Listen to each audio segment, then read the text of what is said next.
सुंदर दिन है। आज दीपावली का भी दिन है, गोवर्धन पूजा की है और बहुत ही सुंदर तिथि आज। और आज श्रीमद् भागवतम भी आ गया, हरि बोल। तो ये श्रीमद् भागवतम भगवान से अभिन्न है। इससे अभिन्न है यह सुंदर ग्रंथ भगवान से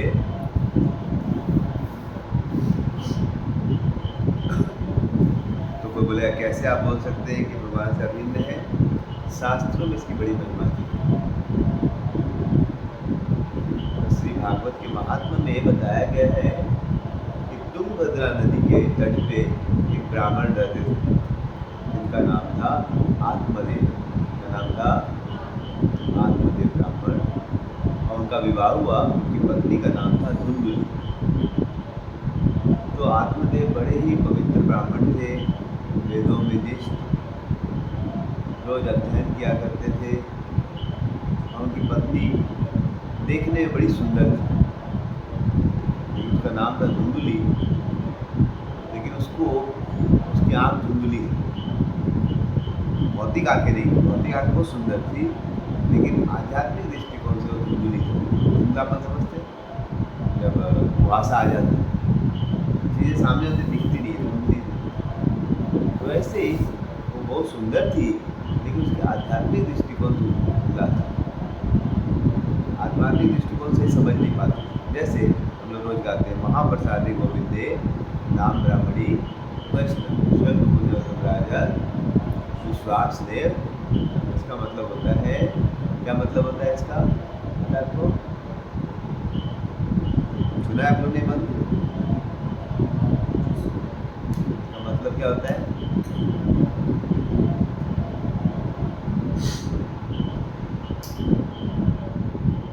इसका मतलब क्या होता है? महाप्रसादे गोविंदे। महाप्रसाद जब हमारे पास महाप्रसाद समझ रहे हैं, कलकत्ता मंदिर से कहाँ से महाप्रसाद,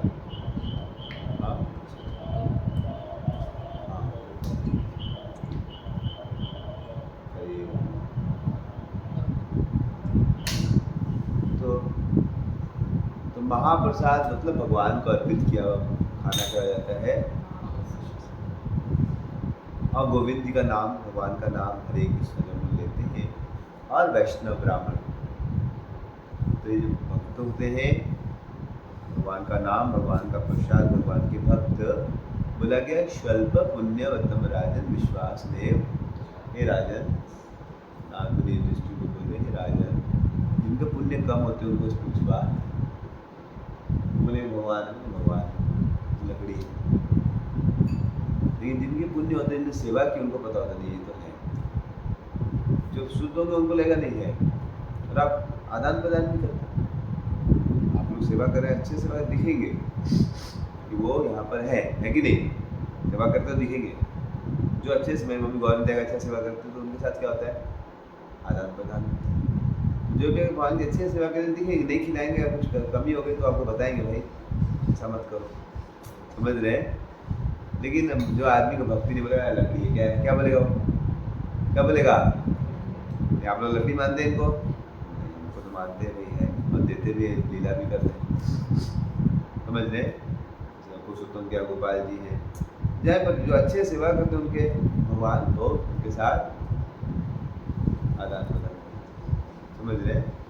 परसों क्या प्रोग्राम कर रहा था मैं गुड़िया में, तो वहाँ पर बार बार पंचतत्व की माला गिर जाए, समझ रहे? बार बार खिसक जाए। पंचतत्व की लीला ही डिस्कस हो गई, समझ कि पंचतत्व गोलोक से आए, एकदम प्रेम का भंडार उन्होंने, समझ रहे, तोड़ दिया होगा।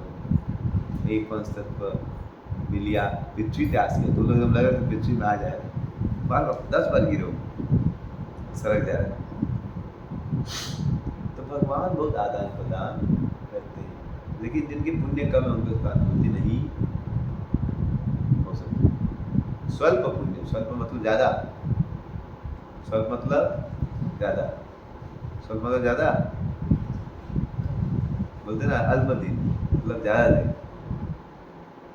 अल्प मतलब कम, समझ रहे हैं?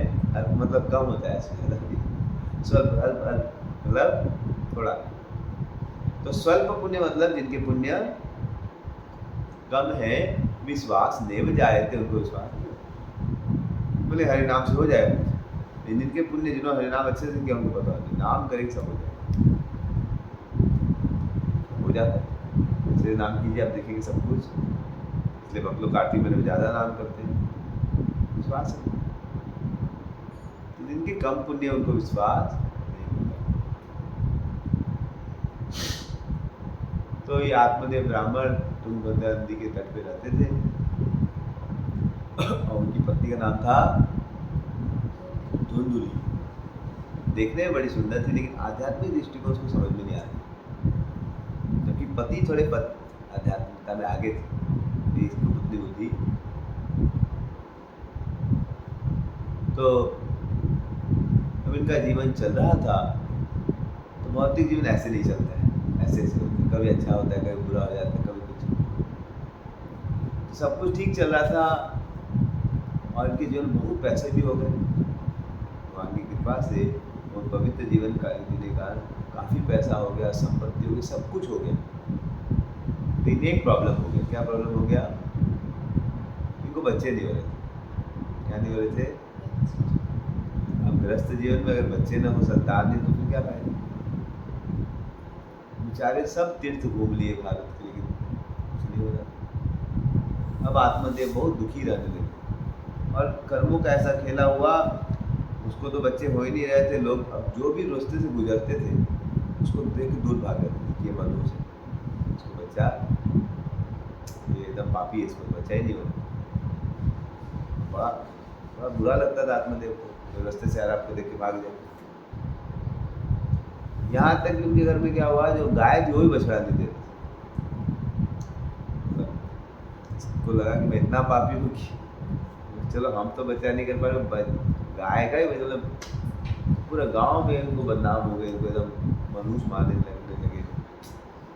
तो इनको लगा सुसाइड कर लेना चाहिए, जीवन में सुसाइड। तुंगभद्रा नदी में जाके मरने का प्लान कर रहे थे, तो उस समय वहाँ पर सन्यासी ने उनको देख लिया। वो गंगा में तुंगभद्रा में स्नान करके बोले, भाई क्या कर रहे हो बेटा, ये कोई करने की चाहिए, मरने क्यों प्रयास करो? तो नहीं नहीं, मुझे मरने दीजिए महाराज। क्या हो, कारण तो बताओ, मेरे सामने मरोगे मुझे बहुत बुरा लगेगा। आपके सामने कोई मर जाए तो आपको क्या होगा, अंदर से ग्लानि होगी कि नहीं? समझ रहे? बताओ क्या हो गया? मैं ऐसे ऐसे बच्चे तो बताया, मेरा बच्चे नहीं हो रहे, ये वो बहुत कष्ट है, कौन पिंड देगा, कैसे उद्धार होगा? तो सन्यासी ने बोला, घबराओ मत, देखो तुम्हें क्या लगता है सुसाइड करने सॉल्यूशन हो जाएगा? आत्महत्या करने से क्या आत्मदेव तुम्हारा सॉल्यूशन हो जाएगा? मतलब क्या जीवित रह क्या पाए? बोले देखो, मैं तुम्हारी कुंडली देख सकता हूँ। क्या देख सकता हूँ? और कुंडली देख के पता चल रहा है कि तुम्हारे इस जीवन में नहीं, 7 जन्मों तक तुम्हारे भाग्य में संतान नहीं लिखा है। कितने जन्मों तक? अब ये सोचने लगा, सुसाइड करने के बाद फिर तो जन्म लेना है और फिर बच्चा नहीं होगा, कितने जन्मों तक? तो उसकी विवेक शक्ति उदित हुई कि यार फिर तो सॉल्यूशन नहीं है, एक बार मर भी जाऊंगा फिर तो। लेकिन उसको ये सुन के श्रद्धा हो गई किस पे? उनको श्रद्धा हो गई महात्मा जी पे, कि इनको जब 7 जन्मों के बारे में पता है, कुछ तो मतलब शक्ति है इनके पास। वो पाँव पकड़ लिया, महाराज जी आप बच्चा दे दीजिए। तो हम कहाँ से बच्चा देते यार? बोले आप, आपके पास शक्ति है। अब महात्माओं का शक्ति भी होती है, उनके पास पुण्य जो होते हैं, जो चाहे तो आपके प्रारब्ध को बदल सकते हैं। आपके भाग्य में तो कुछ लिखा हुआ है, कोई पुण्य अपना दे देगा तो बदल भी सकते। समझ रहे? जैसे आपको आपके अकाउंट में 3 लाख रुपये और सब खर्चा हो गया, 0 हो गया, लेकिन किसी का अकाउंट में 10 करोड़ रुपये, 10 लाख रुपये आपको दे सकता है। तो ये बुद्धिमान था आत्मदेव, ये बोला महाराज आप दीजिए बच्चा। नहीं, मैं कैसे दूंगा? नहीं देंगे तो हम मर जाएंगे और ब्लेम आप पे पड़ जाए। तो महात्मा जी को दया आ गई, महात्मा जी ठीक है, तुमने एक फल दिया। क्या दिया? फल लो और यह तुम अपनी पत्नी को दे दो। अब इसकी श्रद्धा उस ब्राह्मण पे और बढ़ गई, सन्यासी पे। तो महाराज जी देखिए, बच्चा तो आप देंगे, लेकिन एक और वरदान दीजिए कि अच्छा बच्चा हो। बच्चा हो गया, फिर चित्रकेतु की तरह, समझ रहे हैं, बच्चा जल्दी मर गया तो प्रॉब्लम हो जाएगी, समझ रहे हैं। तो बोले बच्चा अच्छा हो, सुशील हो, अच्छे गुणों वाला। तो उसके लिए तुमको व्रत करना पड़ेगा। क्या करना पड़ेगा? 1 साल का व्रत करेंगे। तुम्हें और पत्नी को मिलके 1 साल का व्रत क्या करना पड़ेगा व्रत में? बोलिए, जो बोले करेंगे। सत्यम शौचम दयादानम, सत्यम शौचम दयादानम, एक भक्तान्तु भोजनम, एक भक्तां भोजनम, वर्षाब्धि स्त्रिया कार्य, वर्षाब्धि स्त्रिया तेन पुत्रो अति निर्मलम। तेन पुत्रो अति निर्मलम। अगर चाहते हो कि निर्मल पुत्र की प्राप्ति हो, निर्मल संतान हो, अच्छे निर्मल मतलब जिसके मन शांत हो, मल से शुद्ध हो। मल मतलब ऐसे ऐसे बच्चे हो जाते जो लोग, समझ रहे, परेशान कर देते, वैसे अच्छे बच्चे थे। तो तुम्हें 1 साल तक, वर्षावधि मतलब 1 वर्ष तक तुम्हें और पत्नी को मिलके, विशेषकर तुम्हारी पत्नी को, ये 6 चीज का पालन करना। सत्य, झूठ नहीं बोलना, शौच, साफ सुथरा रोज नहाना है, समझ रहे, सफाई रखनी है घर में, दया, लोग को किसी के जानवर नहीं खाने, मांस नहीं खाना, मतलब किसी का बुरा नहीं करना, दया, दानम, जहाँ तक हो दूसरों को दीजिए, एक भक्ता, भगवान की भक्ति कीजिए, बस एकदम शुद्ध भक्त, और भोजन, भोजन पवित्र, प्रसाद खाइए। यह 6 चीज करोगी, करेगी तुम्हारी पत्नी वर्ष अवधि 1 साल तक श्रेय कार्य, तो तुम्हें अच्छे संतान। तो यहाँ सब सीखते हैं कैसे जब माताएं अगर गर्भवती होती है तो उन्हें उनके आचरण पे भी उनके पुत्र को बहुत फर्क है। मतलब हम लोग के जीवन में हम जैसा आचरण करते हैं वैसा प्रभाव हमारे बच्चों पर भी।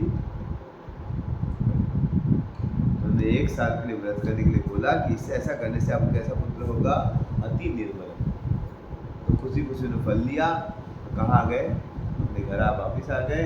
फल किसको दे दिया? अपनी पत्नी। क्या नाम था उसका?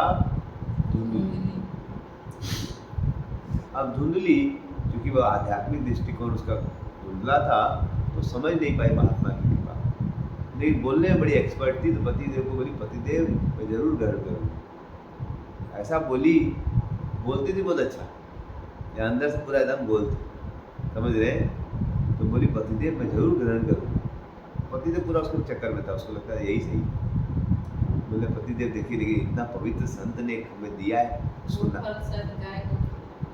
हाँ, तो सुनिए, ध्यान से सुनिए, सही बोल रहे हैं आप। तो उसने कैसे गाय को खिलाया? भारत में क्या स्टोरी पता नहीं, पूरा डिटेल में नहीं पता। समझ रहे? क्यों गाय को खिलाई?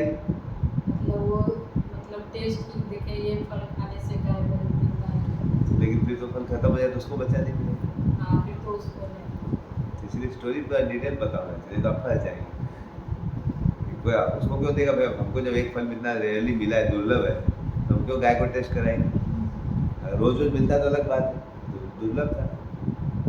तो धुंधली की चूंकि दृष्टिकोण नहीं थी आध्यात्मिक, तो उसने क्या किया, उसको लगा कि ये सब कहाँ कुछ, उसको लगा ये सब चीज में कोई दम हो, उसको तो भरोसा नहीं था ना, अध्यात्म में तो उसका भरोसा उतना नहीं था।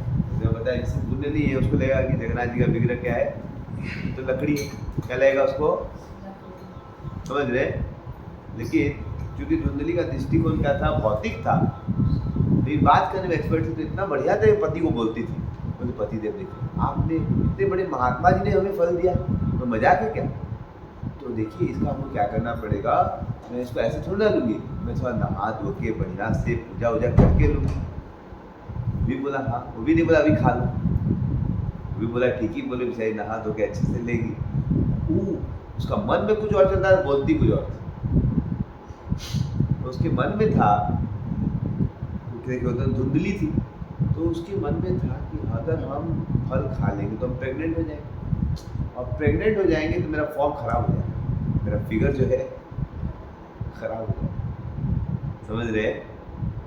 तो ऐसी धुंधली थी। देखिए माँ बच्ची लड़की के लिए सबसे बड़ा सौभाग्य होता है कि बच्चा हो सके, समझ रहे? स्त्री के लिए सबसे बड़ा सौभाग्य होता है पुत्र बने, लेकिन यहाँ पर उस सौभाग्य को क्या मांग रही हो? दुर्भाग्य मांग रही। मेरा फॉर्म क्या होगा? और आजकल ऐसा हो रहा है।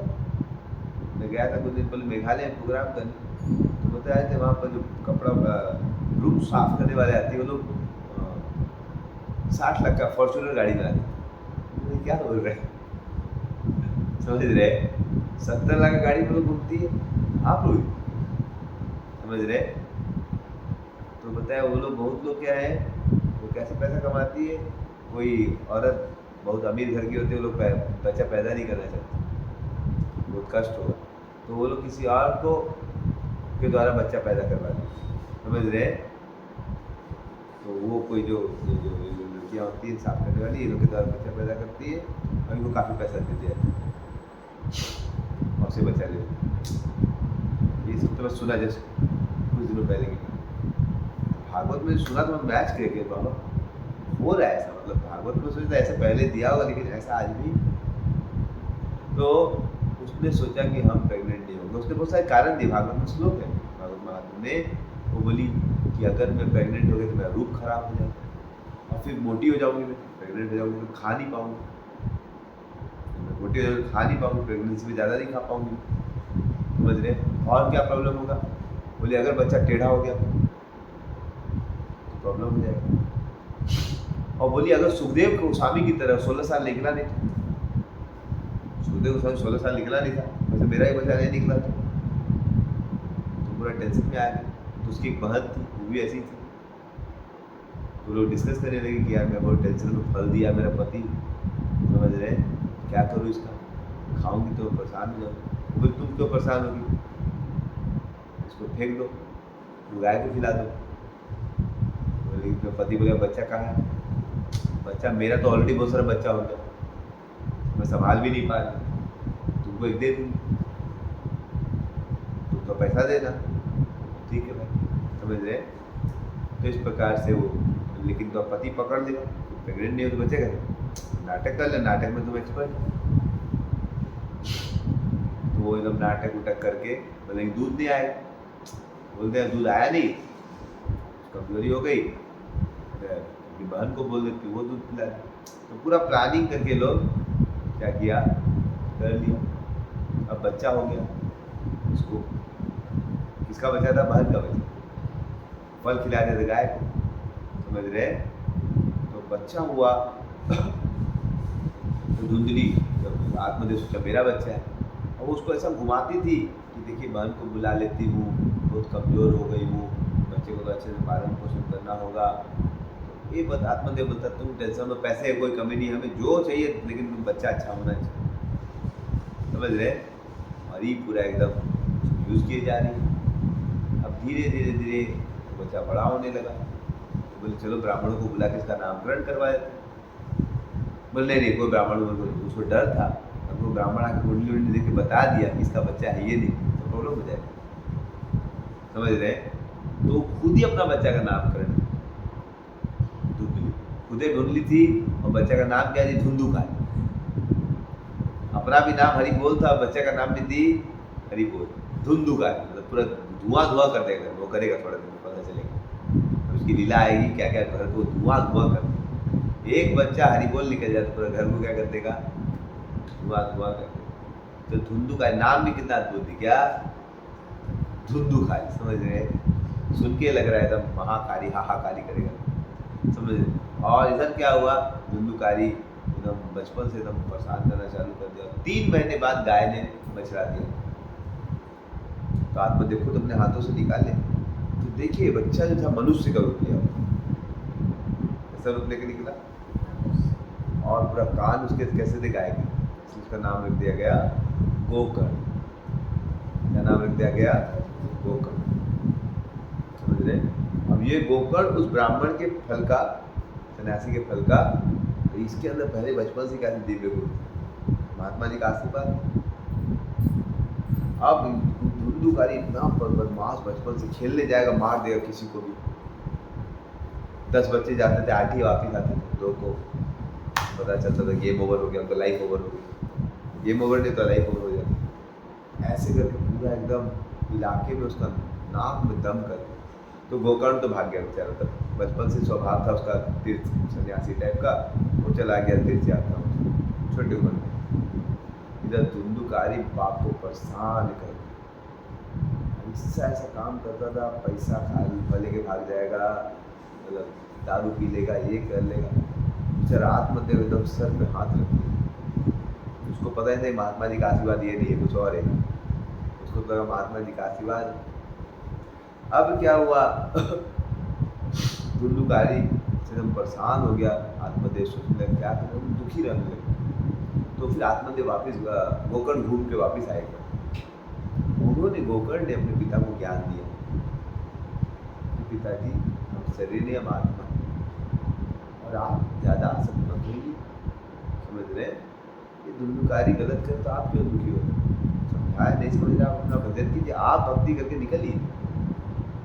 तो गोकर्ण के प्रवचन से, गोकर्ण की गीता सुनने से इनका हृदय पवित्र हो गया। ये अपना भागवतम लिए चले गए, दसम स्कंद भागवतम, यही दसम स्कंद भागवतम लेकर चले गए वृंदावन। और भागवतम पढ़ते पढ़ते भगवत धाम से, समझ रहे, मुक्ति हो गई। इधर धुंधुकारी, अब बाप जब तक था थोड़ा तो डिसिप्लिन था, कोई पूछने वाला, अब तो कोई पूछने वाला नहीं। पहले वो बदमाशी करता था, घर के बाहर करता था, अब तो घर के अंदर भी करने लगा। समझ रहे, वो बाजार की जो स्त्रियां थी उसको उठा के ले आए, 5 तो वैश्याओं को उठाए घर में ले आए। इन वैश्याओं ने इसकी माँ को परेशान कर दिया, धुंधी को। बेचारी धुंधी अपना सर फोड़ के एकदम कुएं में कूद के मर गई। जीवन भर गड़बड़ की थी, तो गति भी ऐसी भी। आत्मदेव भक्ति के तो चले गए भगवत धाम। अब धुंधुकारी अकेले रहने लगा घर में, और 5 वैश्याओं में। अब इनका तो डिमांड, जीवन में पत्नी शादी कर लीजिए, अच्छी लड़कियों शादी कर लीजिए, ऐसे नहीं किसी से शादी। आजकल के लड़के लोग किसी को भी देख के कोई भी अच्छी लगी शादी कर लेते हैं, इससे बाद में प्रॉब्लम होती है। धर्म पत्नी और वैश्याओं में अंतर हो, दोनों देखने में लड़की है, लेकिन दोनों में क्या है, धर्म से विवाहित करने से स्त्री पुरुष का भला सोचती, कैसे मेरा पति खुश रहेगा। समझ रहे, अपना भी सोचती, उसका भी सोचती। लेकिन वैसे है, केवल अपना सोचती, कैसे मुझे ही भोग करना, ये लेके आओ, वो लेके आओ। तो इन वैसे लोग का बहुत डिमांड था, ये लेके आओ, वो लेकर। इतना पागल हो गया था उनके भोगों में, एकदम चोरी करने लगा। आज अच्छी पत्नियाँ होती, घर में कुछ प्रॉब्लम होती तो आप टेंशन मत लीजिए, पति घबराए, हम कम में मैनेज करेंगे, आप लेकिन टेंशन मत। मेरा एक स्टूडेंट था, उसका कुछ जॉब का प्रॉब्लम हो गया था, उसकी पत्नी इतनी अच्छी भक्त थी, समझ रहे, तो वो क्या टेंशन ले रहा था, क्या होगा नहीं होगा। तो वो उसका मन थोड़ा सा गलत दिशा में जाने लगा कि गलत तरीके का पैसा कमाएंगे। गलत तरीके का पैसा कमा सकता ना आदमी, गैम्बलिंग करके, मतलब तो गलत तरीके सोच रहा कमाने का, पत्नी ने मना कर। तो क्या ऐसा जरूरत है, ठीक है आप 40 कमा रहे थे, ठीक है छूट गया आपको, अभी 15 ही मिल रहा है, हम 15 मैनेज कर सकते हैं, गलत मत सोचो। समझ रहे, तो एक अच्छी पत्नी घर को बचा सकती। आदमी अगर अच्छे लोग का संग करेगा, अच्छा पति हो अच्छी पत्नी हो, तो एक दूसरे की रक्षा। तो लड़का थोड़ा सा गलत दिशा में चला गया था, बाद में बताया मुझे मेरी पत्नी ने बताया। तो मैंने तो क्लास दिया था, लेकिन पता नहीं उस समय बच्चे फैमिली, मतलब बच्चे छोटा, वाइफ प्रेगनेंट थी, बच्चे में बहुत सारा प्रेशर आ गया था उसके ऊपर। लेकिन फिर पत्नी ने उसको अच्छी सलाह दी, तो फिर बेचारा गलत रास्ते बच गया। समझे आप लोग, ये तो किससे शादी किया, वैसे आओ, उनको तो कोई मतलब, उनको तो एंजॉय करना है। तो उन्होंने उसको बोला ये लेके आओ, वो लेके आओ, कितना चोरी करे आप, सोना लेके आओ, ये लेके आओ। एक दिन बेचारा परेशान होके राजा के महल में चोरी कर लिया। इधर चोरी कर लिया, राजा ने इतना सारा सोना लिया, वैसे वो दिया, 5 देख के तो बड़ी खुश हुई। नहीं, उन्होंने रात में मीटिंग किया, यार ये लेके आया इतना सारा सोना, ठीक है हम लोग को दिया है, लेकिन अब इसको तो आदत लग गई चोरी करने की। राजा के घर से चोरी किया, धीरे धीरे पता चली जाए, और राजा को जब पता चला कि बेटा चोर है तो पूरा घर में रेड मारे, और घर में जब रेड मारे तो दोनों बच नहीं पाए, हम लोग फंसे। उन्होंने क्या, पांचों ने जो दारू पी के आता था उसका हाथ बांध दिया, पाँव बांध दिया और उसके मुंह में जलता हुआ कोयला डाल के मार दिया उसको, समझ रहे, और उसको घर में गाड़ दिया, भाग गए पैसा, किसी को पता नहीं इनके अंदर गाड़ा हुआ, किसी को पता नहीं, क्या पता। घूमते घूमते गोकर्ण जो था वापिस आया, तीर्थ यात्रा करते, देखा पिताजी जा चुके हैं, माँ मर चुकी है, भाई भी उसका पता नहीं मर गया। कुछ लोग जो घर में बैठ के पढ़ाई कर रहा था तो आवाज़ आने लगी कुछ रात के समय, कहाँ से आवाज़ आ रही, बचाओ मुझे बचाओ, मैं बहुत पीड़ित हूँ। कौन है भाई? मैं आपका, मैं तुम्हारा बड़ा भाई हूँ, दुद्दू का है, पहचाने नहीं, मैं बहुत प्रेत आत्मा में बहुत पीड़ित हूँ, मैंने जीवन में पाप किया, माँ बाप को कष्ट दिया, मैंने तुम्हें भी बहुत कष्ट दिया, मैं अज्ञान के कारण मैं बहुत गलत काज, मैं शास्त्रों के नियम तोड़ा, मैं स्त्री से गलत स्त्री संग किया, मैं नशा किया, मैंने बहुत पाप किया, और मुझे उसकी सजा मिल गई, मुझे शरीर नहीं मिला, क्या नहीं मिला, मेरी अंत्येष्टि क्रिया भी नहीं हो पाई, इसलिए। तो उसने बोला लेकिन मैंने आपकी अंत्येष्टि क्रिया की थी, तो मुझे पता चला आप मर गए, तो मैं गया, मैं आपके लिए पिंड दे के आया। देखिए गोकर्ण का कितना सुंदर चरित्र है, जिस भाई ने उसको हमेशा परेशान किया उसका भी भला करके आया। तो ये प्रेत बोला देख भाई, गया में पिंड करने से बहुत सारे पापी से पापी का उद्धार हो जाता, प्रत्येक पापियों का उद्धार करें, मैं महापापी हूँ, मतलब 100 जन्म तक 100 साल भी तुम गया में जाके 100 बार भी श्राद्ध करोगे तो मेरा उद्धार नहीं होगा, कितने पाप। तो भाई कुछ तो उद्धार करो, उसमें गया में पिंड देने से इसका उद्धार नहीं, क्या करें। अनेक अनेक महात्माओं से मिलते थे गोकर्ण, कैसे मेरे भाई का उद्धार होगा, कैसे भाई। तो कुछ महात्मा ने बताया दिया सूर्य देव की तपस्या की, तो उसने सूर्य देव की बहुत दिनों तक तपस्या की, तो सूर्य देव प्रकट होकर उनको बताया कि अगर तुम्हें सोचो कि तुम्हारे पिता भाई के बहुत बड़े बड़े पापों ने अपने माँ बाप को परेशान किया, अपने माँ बाप को माँ को मारी दिया, उसने बहुत पाप किए हैं, उसने हमेशा वैश्यागामी किया, ये किया वो किया, तो बहुत ही भयावह पाप, उसको कैसे मुक्त होगा। तो एक तो प्रेत शरीर बहुत दिन तक रहेगा, लेकिन एक चीज करो तो मुक्त हो जाए। तो बोली हम करेंगे, क्या बताया उन्होंने, पता है आपको क्या करेंगे, प्रेत शरीर से मुक्त हो जाए। जो गया में श्राद्ध करने से मुक्त नहीं हुआ, 100 बार भी करेंगे तो मुक्त नहीं होगा, ऐसा क्या करेंगे मुक्त हो जाए। हाँ कृष्ण का शरण मेरा शरण तो लेंगे। उन्होंने बोला, सूर्य देव ने स्वयं बोला गोकर्ण को, अगर तुम्हारा भाई जो प्रेत शरीर है वो उसके लिए अगर आप भागवत का पाठ करोगे तो अगर भागवत का श्रवण कर लेगा तो सोचिए, गया में पिंड दिया, इससे कुछ नहीं हुआ उसको, पूरी प्रेत शरीर में पीड़ित था, लेकिन गया अगर आप बोले उसके लिए भागवत पाठ सुन लेगा उसको। उसने गाँव वाले पूछा कैसे भागवत सप्ताह होगा, क्या होगा, तो मैं बोला ठीक है मिलके करते हैं। सब लोगों ने पंडाल बनवाया, फिर आयोजन किया, और फिर गोकर्ण को बोला आप प्रवचन करो, बहुत शुद्ध थे गोकर्ण, तो गोकर्ण प्रवचन दिए, और उन्होंने अपने भाई की प्रेत शरीर को, प्रेत आत्मा को एक वहाँ पर बांस लगा दिया, यहाँ पर खंडा जैसे स्टैंड है वैसे एक बांस लगा दिया कथा के बगल में, और उसमें उसके प्रेत को बुलाया कि आप इसमें विराजमान हो। प्रेत उसमें विराजमान हो गए, किसके,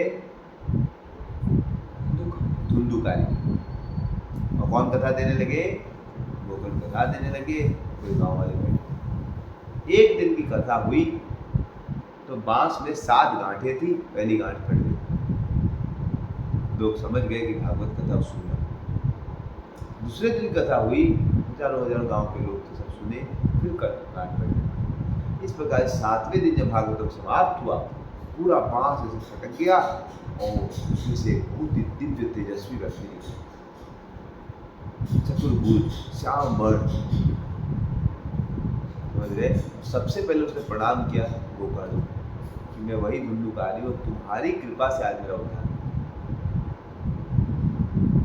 मैं बहुत पापी हूँ, मैंने तुम्हारा जीवन कष्ट दिया, लेकिन तुमने मैं तुम्हारा कुछ ऐसा नहीं किया कि तुम मेरा भला करो। मैंने तो तुम्हारे लिए ऐसा किया नहीं कि तुम मेरा भला, लेकिन जो भी हो तुमने मेरा उद्धार किया। मैं बहुत जब ये लोग बात, बहुत लंबा डिस्कशन है, बहुत धन्यवाद देते रोने लगे एकदम।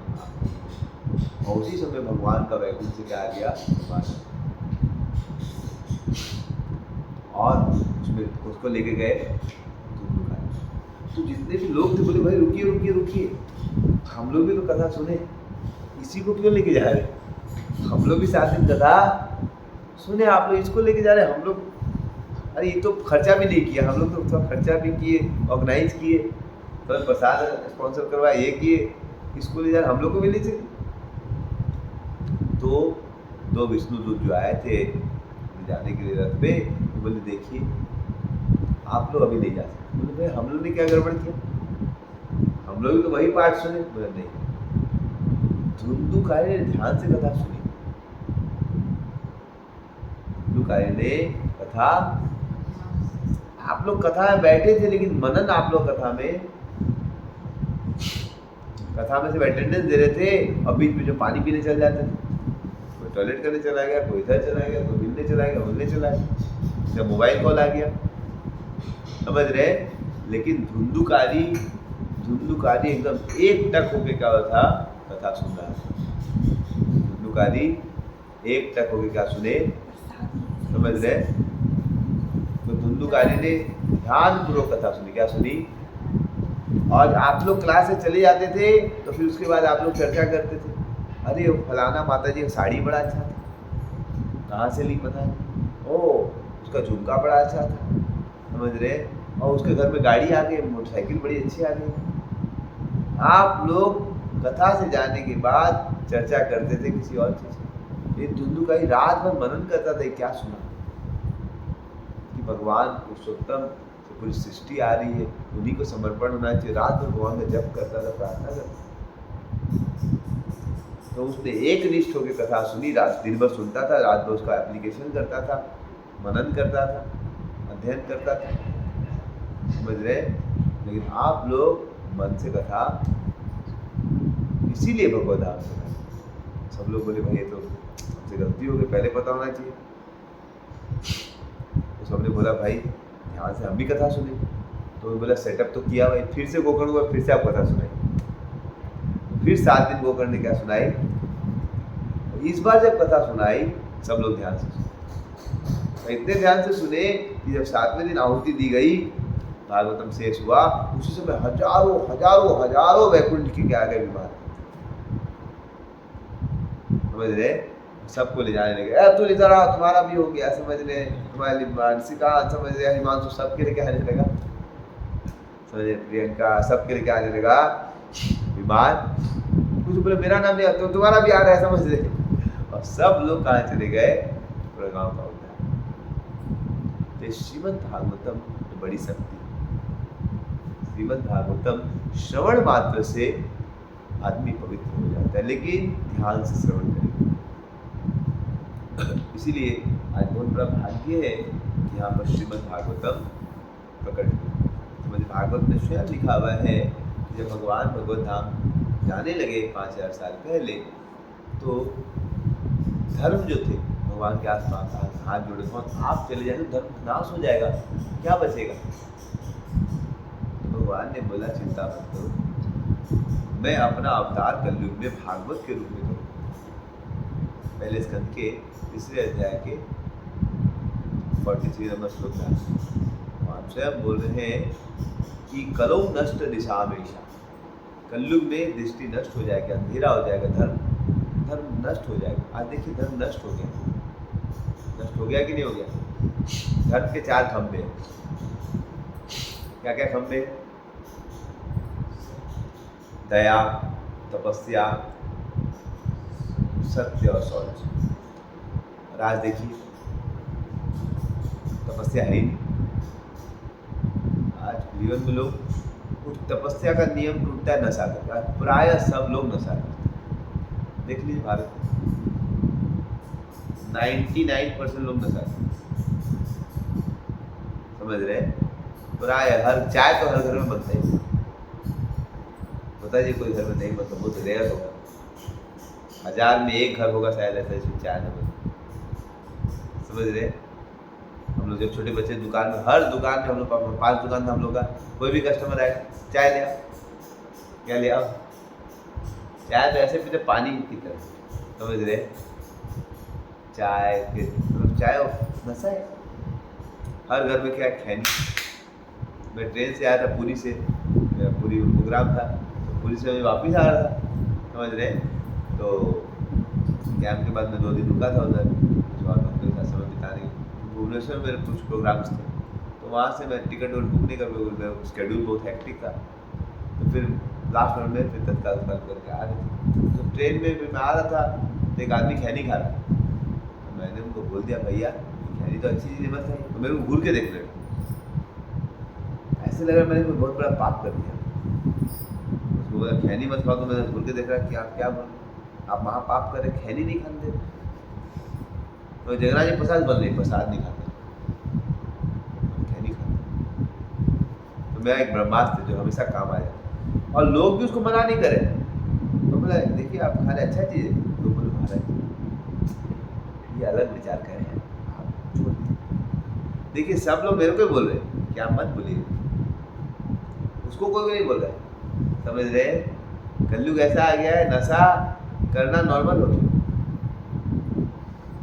फिर शाम के समय कीर्तन चालू किया, मैं अकेले था, तो कीर्तन चालू किया। चलो लेट हो रही थी, 5 मिनट करताल थी, मैं चालू कर दिया, और कोई गा ही नहीं रहा। सब लोग गुरु को देख के क्या कर रहे हैं, क्या कर रहे हैं, क्या कर रहा है, क्या? ऐसे में लग रहा हूँ जैसे मैं कीर्तन में पाप कर, और उसको खैनी खा रहा, उसको कोई कुछ नहीं बोल रहा है, कोई दिक्कत नहीं, एकदम कोई दिक्कत, एकदम सही कर रहा है। पाप कर रहा है उसके लिए कोई कुछ नहीं बोल रहा है, और मैं कीर्तन को सब घूर देख रहा है। क्या करे ये ट्रेन में, क्या करे आप? देख रहे कल्लू कैसा होगा। कोई पाप करेगा तो कोई उसको नहीं बोल रहा है, नहीं कोई पाप नहीं करे तो सब घूर के देख कल्लू। तो प्राय हर घर में क्या हो रहा है, हर जगह क्या हो रहा है, धर्म के नियम टूट रहे,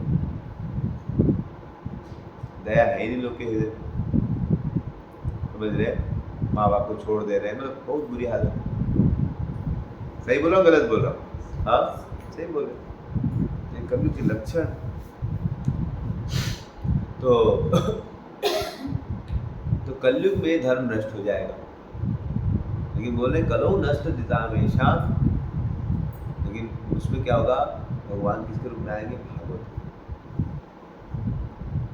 इसलिए जिस घर में भागवत का पाठ होगा वहां देखेंगे बहुत अच्छा रहेगा। इसलिए हम देखते हैं सब जगह प्रॉब्लम चलता है, हम लोग भागवत की चर्चा करते हैं, हम लोग बहुत आनंद में रहते हैं। आसपास के लोग कितने प्रॉब्लम में रहते हैं, जो भागवत पढ़ते बड़ा आनंद में रहते हैं। इसलिए यह श्रीमद् भागवत, इस वजह से बरसात होती है, सब भीग जाते हैं। जो छाता इस्तेमाल करते हैं लोग भीगते। जैसे कलयुग में हर जगह प्रॉब्लम्स है, दोष ही दोष है, सब लोग दुखी है कुछ न कुछ कारण से। भागवत पढ़ने से परिचित महाराज तो मरने वाले थे 7 दिन, भागवत पढ़ते पढ़ते उन्होंने मरने से मतलब ही नहीं, मुझे डर ही नहीं मरे। इसलिए जो श्रीमद् भागवत का आश्रय लेगा, देखिएगा दिव्य आनंद की अनुभूति का अनुभूति करेगा। समझ रहे? देखते जो भी व्यक्ति श्रीमद् भागवत का आश्रय लेते हैं, ध्यानपूर्वक पढ़ते हैं, इस दुनिया में भी रहकर अभी दुनिया की प्रॉब्लम से प्रभावित नहीं। आप इस दुनिया में है, दुनिया में प्रॉब्लम्स आते हैं, दुख आ जाए, आएगा ही आएगा, शरीर का प्रॉब्लम होगा, 1000 का प्रॉब्लम। देखते प्रभुपाद जी मरते दम तक भागवतम का क्या करते लोग ट्रांसलेशन कर, चिन्मय चीज क्या है। प्रभुपाद जी अमेरिका गए, 5 साल तक उन्होंने भागवत लिखा वृंदावन में प्रथम से। जब लिख लिया बोले अब मैं वृंदावन में, अब मैं अमेरिका जा सकता हूँ। बोले मैं अमेरिका नहीं जा रहा हूँ, श्रीमद् भागवतम अमेरिका जा रहा हूँ, मैं उसको सिर्फ लेके जा। और श्रीमद् भागवतम पढ़ने से लाखों लाखों लोग क्या बन गए। ये जो भागवत ग्रंथ है यह पूर्ण रूप से भक्ति की पुष्टि करता है, ज्ञान की पुष्टि करता है, वैराग्य की पुष्टि। इसलिए मैं देखा जिसको मैंने भागवतम दिया, जिन्होंने भी पढ़ा, उसकी भक्ति बड़ी जबरदस्त है। समझ रहे, मैंने मम्मी को भागवतम दिया था 2008 या 9 में, और धीरे धीरे कर वो पढ़ने लगे, 10 मिनट 15 मिनट, फिर 1 घंटा, उनका भागवतम कंप्लीट कर लिया। चंद्र भागवतम कंप्लीट करने पहले वो कभी प्रचार नहीं करते थे, बोलते थे हम कभी प्रचार नहीं करते। मम्मी चंद्र आपको जाते बताओ, दूसरों को ही बताओ, हम खाना बनाएंगे, खाना अच्छा से बनाएंगे, हम ये नहीं कर सकते, हम दूसरों को बता नहीं सकते। यहाँ भी वो अच्छा प्रचार करते। भागवतम में ऐसी शक्ति है, आपके अंदर कृष्ण को प्रकट कर देता है। पूरा उन्होंने पूरा घर के आसपास सबको भक्त बनाया। रोज क्लास लेती है 15-20 माता ही लोग पढ़ते हैं, समझ रहे, तो रोज तो देखते हैं भागवत में शक्ति है, भगवान आपके हृदय से प्रकट करवा देंगे। अब भगवान जब हृदय में प्रकट हो जाएंगे तो दुख रह सकता है, दुख रहेगा। तो इस दुनिया में भगवान तो है, तो प्रकट कब होंगे? श्रीमद् भागवतम के श्रवण से। इस दुनिया में सबसे बड़े कल्याणकारी कौन लोग हैं? जो हमें भागवत सिखाए। सबसे बड़े कल्याणकारी व्यक्ति श्री प्रभुपाद, पूरे विश्व को उन्होंने क्या दिया? श्रीमद् भागवतम दिया। श्रीमद् भागवतम तो हमेशा से था, लेकिन वो संस्कृत में था। इसमें था, संस्कृत में था, तो सब लोग उसको समझ नहीं पाते। जब तुलसीदास जी ने संस्कृत वाली रामायण को किसमें कर दिया? अवधी में कर दिया, तो लाखों लाखों लोग उसको समझ पाए। वैसे प्रभुपाद जी ने जो कठिन भागवत के श्लोक थे, संस्कृत श्लोक, उसको साधारण क्या कर दिया? भाषा में ट्रांसलेट, इतने सुंदर तरीके से ट्रांसलेट कर दिया कि हम लोग भी समझ सकते। जैसे मान लीजिए चीज़ है जो भागवत में है, लेकिन हम अपने हम नहीं समझ पाएंगे, समझ रहे हैं? जैसे पुराण वर्णन आता है, वैसे हम लोग शरीर नहीं आत्मा है। शरीर के रथ से बना, रथ की शरीर को क्या माना गया? रथ माना गया। क्या माना गया? रथ। शरीर को किससे माना गया है? रथ। और जो इंद्रियां को घोड़े मानेंगे, 5 इंद्रियां ना बनी, आँख, नाक, जीभ, कान, ये 5 क्या है? क्या माने गए हैं? 5 घोड़े। अब मन क्या है? लगाम। लगाम होती है ना घोड़ों की। सारथी को ना बुद्धि। तो सुंदर उदाहरण आता है। लेकिन अब अभी प्रभुपाद ने विश्व के लोग जो समझने लायक, अब कौन रथ देखता है? आजकल तो रथ होते हैं, आजकल मिलते कटिहार में रथ मिलते हैं। आप रथ, गाड़ी मिलेगा, 4 व्हीलर मिलेगा, समझ रहे, और क्या मिलेगा? बाइक मिलेगा। रथ देखने मिलता है इधर कटिहार? नहीं मिलता। अब रथ से समझेंगे लोग क्या होता है? प्रभुपाद ने रथ को ट्रांसलेट क्या कर दिया? कार। समझ रहे, रथ नहीं समझ, कार तो समझ आएंगे, समझ रहे। तो प्रभुपाद ने वही चीज को समझाया सब लोग को, रथ न बोल के कार बोल दिया। रथ और सारथी का उदाहरण लगे देखिए, कार एंड ड्राइवर बोल दिया, हम कोई भी समझ सकते। ये बहुत बड़े आचार्य लोग जो पुरानी चीज उसको आज कैसे समझाएंगे? अच्छे टीचर होते वही चीज को आपको आसानी समझा देंगे, समझ रहे हैं? वही चीज लेकिन आपके लेवल पे समझा देंगे। भगवान ने बहुत मेहनत करके पुस्तक ली, रात भर प्रभुपाद ने भागवत। ऐसे तो भागवत सुखदेव गोस्वामी ने बोली है, वो शुद्ध है, लेकिन प्रभुपाद जी ने रात भर उस पर टिप्पणियाँ दी, जैसे हम लोग समझ सकते। प्रभुपाद जी रात को करीबन 10 बजे सो जाते, 12 बजे उठ जाते, और 12 से 5 घंटा रोज। ये जो भागवतम लिखी हुई रात को लिखते थे, तो दिन भर तो उनको सब सेवा होती थी, लोगों से मिलना, तो क्लास देनी। तो बस प्राय जो बुक लिखे कब लिखे? उस समय वो वृंदावन में थे, जब 5 साल उस समय तो दिन भर रात तब लिखा है। लेकिन विदेश में इतनी सेवाएँ रहती थी, उनके इतने सारे सेंटर्स खुल गए थे, रात भर वो अपनी नींद कुर्बान करके लिखे। अब गोपाल से पूछा गया, गोपाल अपनी पुस्तक खुद पढ़ते थे, गोपाल अपनी पुस्तक आप ही ने लिखी? तो नहीं, मैंने नहीं लिखी, भगवान ने लिखा है। इसलिए आप देखिए, आज तक कोई भी आदमी भागवत में एक भी लाइन गोपाल की कोई गलत नहीं निकाला। आज कोई भी राइटर कुछ ना कुछ तो गलती हो ही जाएगी। एक बुक निकालता उसमें 2-4 गलती निकल जाती। फिर प्रभुपाद ने इतनी बुक लिखी है, एक कार्टून भागवत, ऐसे एक कार्टून चेतन चेतन, ऐसे गीता है, ऐसे इतने सारे बुक्स है प्रभुपाद, 2-3 कार्टून तो हो जाए। और एक गलती दिखा दिया, प्रभुपाद एक जगह गलती कर दी। ऐसे एक आदमी आया इस्कॉन में, तो उसको नया आदमी था विदेश में, और उसको लगा कि स्वामी जी अपना मन से कुछ भी बोलता है, समझ रहे, तो उसको दूसरों में दोस्त दिखाने में बड़ा मजा आता। तो उसने प्रभुपाद जी में हम दोस्त दिखाए, क्या दिखाएंगे, कुछ तो गलती निकाली। प्रभुपाद जी पुस्तक पढ़ने रहे, कुछ तो दोस्त थे, पढ़ते पढ़ते पूरा बुक पढ़ गया, समझ रहे। फिर 16 माला चालू कर दिया, दीक्षा बोले क्या हुआ, आप तो दोस्त दिखाए चले। बोले पता नहीं, हम जब पढ़ने पता चला हमें बहुत दोस्त है। प्रभुपाद मेरा दोस्त निकाल दिए, समझ रहे। तो ये श्रीमद् भागवतम भगवान से क्या है, श्रीमद् भागवतम के जो 2 स्कंध हैं भगवान के पाँव माने गए, क्या माने गए, भगवान के चरण कमल माने। 3रा नंबर 4था स्कंध भगवान के घुटने जांग माने गए, समझ रहे। 5वां स्कंध भगवान का पेट माना गया, ऐसे करके 10वां स्कंध क्या भगवान का चेहरा है। सबसे ज्यादा आकर्षित आदमी का क्या होता है, चेहरा है कि नहीं, लेकिन उसके चरण भी बहुत इंपॉर्टेंट। जो आदमी प्रथम से 9 स्कंध अच्छे से पढ़ेगा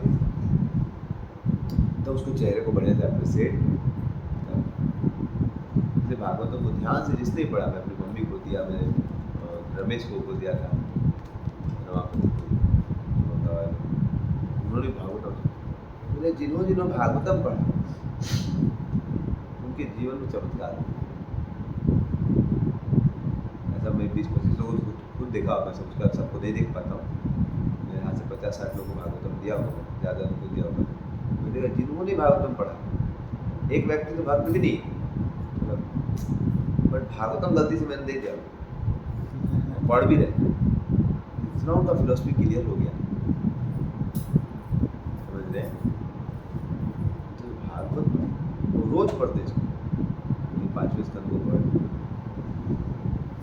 उनकी चेतना रिफाइंड हो गई। पहले वो दारू पीते थे, पहले वो सब पाप करते, अभी इतना खूबसूरत है। इसके माध्यम से हर व्यक्ति को श्रीमद् भागवतम पढ़ना चाहिए। बहुत ही अद्भुत ग्रंथ, भगवान से अभी नहीं, तो बहुत सारे एकदम इसमें इतनी अच्छी अद्भुत बात है, को एकदम स्पर्श कर जाएगा। तो आज भी बहुत ही सुंदर दिन है। आज दिवाली मना रहे हैं, कल बनाए, अमावस्या दोनों दिन पड़ गई। अमावस्या कुछ अंश कल भी था, कुछ अंश आज भी, समझ रहे। कैलेंडर के अनुसार सूर्य की गणना, चंद्र की गणना, 2 कैलेंडर होते हैं हमारे, समझ रहे। कभी कभी कुछ तिथियाँ मिक्स हो जाती, तो आज दिवाली भी इस तरीका से, और उस कैलेंडर के अनुसार अगर कल दिवाली तो आज गोवर्धन पूजा है, समझ रहे हैं। और अगर आज दिवाली में तो कल गोवर्धन पूजा, समझ। तो जो भी है, आज का दिन बहुत ही कार्तिक महीने का बहुत पवित्र तिथि है। तो आज श्रीमद् भागवतम से हम लोग जो दिव्य ग्रंथ है भगवान की लीलाएं सुनेंगे। आप लोग सुनना चाहते बोले हरि बोल। तो श्रीमद् भागवतम में दामोदर लीला बताई गई। कौन सी लीला? भगवान भगवान को किसने बांधा? भगवान को यशोदा मैया ने उधर से बांधा। मैंने उनके पेट में क्या बांध दी? रस्सी बांधी। तो पेट को बोलते उदर, रस्सी को बोलते दाम। तो क्या नाम पड़ गया उनका? दामोदर। जय राधा दामोदर, राधा दामोदर श्री राधे।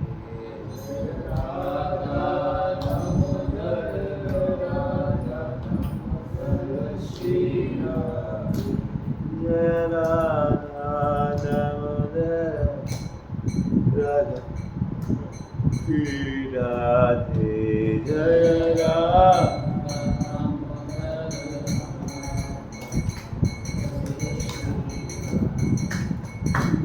राधे जय राधे जय राधे जय श्री राधे जय राधे जय राधे जय राधे जय श्री राधे जय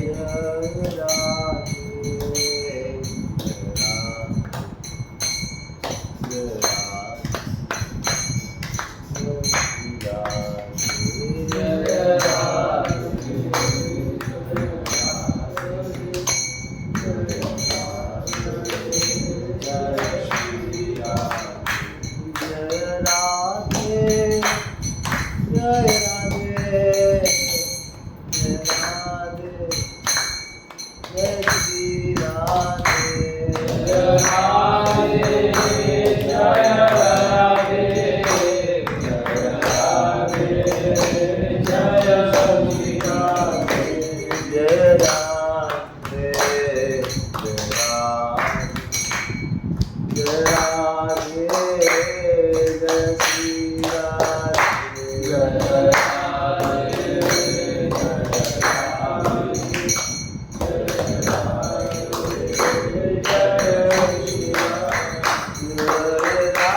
भागवत की कथा है बहुत ही सुंदर है, अद्भुत है, अद्भुत ही है, भगवान से अभिन्न है। जगह जगह भागवत का महात्मा बताया गया। कहीं पर भी आप पुराण में पढ़िए, भागवत पुराण में बहुत महान है। ऐसे तो 18 पुराण है, लेकिन सभी भागवतों में, सभी पुराण के सभी शास्त्रों के सभी का मर्म भागवत मानते हैं। एक बार वेद व्यास जी पूरे ग्रंथों को लिखने के बाद बड़े दुखी हो गए। अंदर से उनको बड़ी अनईजी लग रही, अंदर से बहुत बेचैनी लगने लगी, अच्छा नहीं लग रहा, कोई होता है अच्छा नहीं लगता। तो बड़े विचित्र, में क्या गलती किया होगा, मैंने क्या पाप के, भागवत तो लिखा हूँ, मतलब पूरा ग्रंथ ही तो लिखा हूँ, तो मेरे को बुरा क्यों लग रहा है? चिंतित हो गया, मैंने क्या कुछ, मैंने गुरु का नमस्कार नहीं किया, मैं क्या गलती की, अच्छा नहीं लग रहा। सोच ही रहे थे चिंतित में, तब तो गुरु जी आ गए। उनके गुरु का नाम था वेदव्यास जी। गुरु कौन है? नारद। नारद मुनि हंसने लगे उसको देख। तो गुरु जी क्या पता अंदर से बेचैनी लगी। तो गुरु जी बोले, देखो आपने पूरे शास्त्र तो लिख दिए, इस शास्त्र का सार है भगवान की महिमा।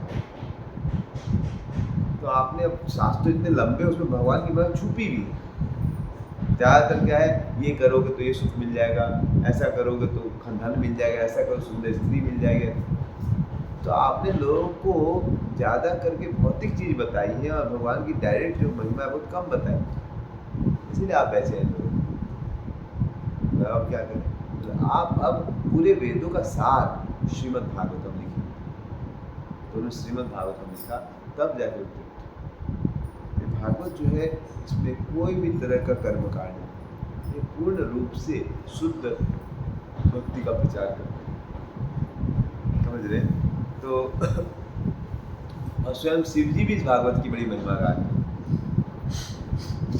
जब शिव पार्वती का विवाह, तो शिव जी तो बड़े विरक्त आदमी, उनको तो धनुर का भी जरूरत नहीं, पागल टाइप, लेकिन भगवान की कथा में हमेशा लीन रहते। तो एक बार शिव पार्वती में ऑलरेडी इसका सुना था, तो ऑलरेडी बोले थे, देखो संभल के रहना तुम्हारे, तो एक बार इसका कुछ बताइए, मैं क्या इम्प्रूव करूँ, ऐसी चर्चा हो रही थी। पर तुम साधु से बहुत प्रेम करती हो, साधु लोगों को सम्मान करती हो, सतर्क रहना, साधु लोग कभी परेशान कर देते। साधु लोग क्या बोलते, तो आशीर्वाद देंगे, बोले नहीं, नारद जो है ना बड़ा खतरनाक आदमी, घर में कलह करवा देते, समझ रहे? तो उससे संभाल कर रहना। बोले हम बहुत स्मार्ट है, हमको कोई दिक्कत नहीं। तो आगे एक दिन नारद शिव जी थे, प्रणाम की सूची महात्मा जी आए, नारद मुनि आए थे। तो तो एक्सपर्ट है इसमें। तो नारद जी बोलने लगे, और आप लोग का परिवार जीवन कैसा चल रहा है? बहुत अच्छा चल रहा है, समझ रहे हैं? बोले और कोई दिक्कत है? बोले नहीं, मेरे को बहुत मानते हैं, समझ रहे हैं? बोले आपसे क्या प्रेम करते हैं शिव जी? हाँ बहुत प्रेम करते हैं, मेरे को तो बोले मैं सबसे ज़्यादा मुझे से प्रेम करते हैं। बोलते आप श्योर हो? हाँ बोले तो ऐसा ही, समझ रहे हैं? बोले हमको नहीं लगता, हमको नहीं लगता है शिव जी आपसे प्रेम। महात्मा जी ऐसा क्यों बोल रहे हैं आप? बोलते अच्छा आपसे प्रेम कर तो सब बात आपको बताना चाहिए। अच्छा प्रेम का सब बात आपको बताएंगे ना? तो हाँ बताते हैं, कुछ भी नहीं छुपाते। बोला अच्छा शिव जी गले में देखिए कोई माला रहती? बोला हाँ रहती ना, मुंड माला रहती। वो मुंड किसके बताए कभी? गले में दिन भर ध्यान करते तो वो तो नहीं बताया। तुम बोलते तुमको बहुत मानते हैं, अपने गले में जो लेके घूम गए वो बताया नहीं तुमको अभी तक? आप तो पार्वती गरम हो गया। अरे बेटा हमको बेटा से भी फुसलाता है, हाँ हमको गले में जो सबसे क्लोज लगता है वो बताया नहीं। और बोलो तुम देखिए वो जो हड्डी है, हाँ वो थोड़ा सा कमजोर है, मतलब स्त्रियों की, समझ रहे हैं? तुमको बोलता है तुमसे सबसे ज्यादा प्रेम करता है और किसी और स्त्री को चेप के रखा है, समझ रहे? पार्वती को गरम, आज खाना वाना नहीं बनाएंगे समझ से। अब शिव जी आए, बोला अरे भाई हरे कृष्णा प्रसाद सद खिलाओ। बोला हरे कृष्णा, जाइए भाड़ में। तो पूरा एकदम लाल बबूला एकदम है, आप ऐसे करते क्या हो क्या गया? बोला आप क्या समझते हैं अपना? हाँ आप हमको सिर्फ बात में बोलते हैं, हम आपसे बहुत प्रेम करते हैं, मतलब छुपाता है सब बताया तो मेरे आधाग्नि हो ये वो, हाँ आप सब नाटक करते हैं। बोला हो क्या गया? बोला आप नाटक करते हैं, आप बताते नहीं मेरे को, नारद मुनि आए थे। बोला हाँ इसीलिए। तो क्या बोले? बोले क्या ठीक बोल रहे थे आप, हमको बोले सब बात बताते हैं। और आपका गला में जो मुंड माला है तो औरत का है चेहरा, ये तो खोपड़ी थोड़ा कमजोर है, मतलब नर्म है, इसलिए बोला था उसके चक्कर में मत फंसना, समझ रहे? पहले बोला था उस चक्कर में, तो उसकी जगह सही बोला हो तो आपने वो बताया क्यों नहीं? बताया क्यों नहीं? अरे क्या बताऊं, ये तुम ही हो। कौन है वो? मेरा जन्म जन्म से तुमसे कनेक्शन, मैं हमेशा तुम्ही को स्वीकार करता हूँ। अच्छा आपका मेरे से कनेक्शन है? बोली यस। तुम मर जाती हो फिर तुम्हारा जन्म होता है, फिर मैं तुम्हें स्वीकार करता हूँ। तुम सती यज्ञ में मर गई थी कि मैंने तुमको स्वीकार किया हिमालय की पूर्व बेटी पार्वती के रूप में। मैं तुम्हारे अनेक अनेक जन्म हुए। पार्वती ने पूछा अच्छा आपने मेरे को जन्म धारण किया, आपकी मृत्यु नहीं थी मेरी मृत्यु होती? बोला हाँ। बोला ऐसा क्यों कि आपकी मृत्यु नहीं मेरी मृत्यु होती है? बोले मैं अमर हूँ। मैं क्या हूँ? अच्छा आप हमारे मैं क्यों नहीं हूँ? बोले मैंने अमर कथा सुनी। बोले क्या सुनी है? अमर कथा। समझ रहे? तो बोलो वो अमर कथा मेरे को भी सुना दी। बोले नहीं वो अमर कथा तुमको नहीं सुनाई। बोला अरे आप हमको बोलते हैं बहुत प्रेम करते हैं। बोले तुम्हारे में अभी थोड़ा ईर्ष्या है, थोड़ा प्रॉब्लम है, उसको सुनने के लिए पूरा शुद्ध होना पड़ेगा। बोला प्लीज अब उसको बोले ठीक है सुनाएंगे उसका दिन बाद। अब रोज आके राम साहब को प्रसाद के साथ भागवत कथा सुनाई, तो मतलब अमर कथा सुनाई। शिव जी बार बार बताएंगे रोज प्रेशर करने लिए हमको सुनाई। एक बार शिव जी उसको लेके गए कैलाश के ऊपर, कौन सी कथा सुनाई? अब लेकिन पार्वती को नींद आ गई, कथा में सो के आ गई और शिव जी तो भाव में चले गए। समझ रहे? वो आंख बंद कर ली, ये भी आंख बंद कर ली, दोनों आंख बंद करके ये अपना लीला में, अब जब ये अलग लीला, दोनों समाधि में, ये अलग समाधि में, अलग समाधि में, और पूरा भागवत पाठ हो गया पूरा। समझ रहे? अमर कथा शेष हो गई। बीच बीच में आवाज आई थी हूँ बोले सुन रही है? बोले क्या समझी? मैं तो कुछ सुनी नहीं। मतलब तो कथा बोल दे तुम सुनी नहीं, आवाज हो रही थी हूँ। मेरे को नींद आ गई थी। हूँ कौन बोला? देखिए पेड़ पे तोता छुपे का था। बोले ये तोता कैसे कथा सुन लिया? तो सबको लोग सुनने के लायक नहीं। समझ रहे? तो फिर उन्होंने तोते पर अपना अस्त्र छोड़ दिया, तोता भागा भागा भागा, समझ रहे, जाके वो व्यास देव की पत्नी घर में प्रवेश, वही तोते कौन बने, वो सुखदेव गोस्वामी, जो राधा रानी के थे वो तोते थे। और उन्होंने अमर कथा सुनी थी, किससे, वो अमर कथा क्या थी, वो अमर कथा थी श्रीमद् भागवत। क्या थी, यह कथा सुनने से आदमी क्या बन जाता है, नहीं सो न बन जाइएगा, जैसे पार्वती सो भी सो, तो कथा सुनने से क्या होता है, आदमी अमर बन गया।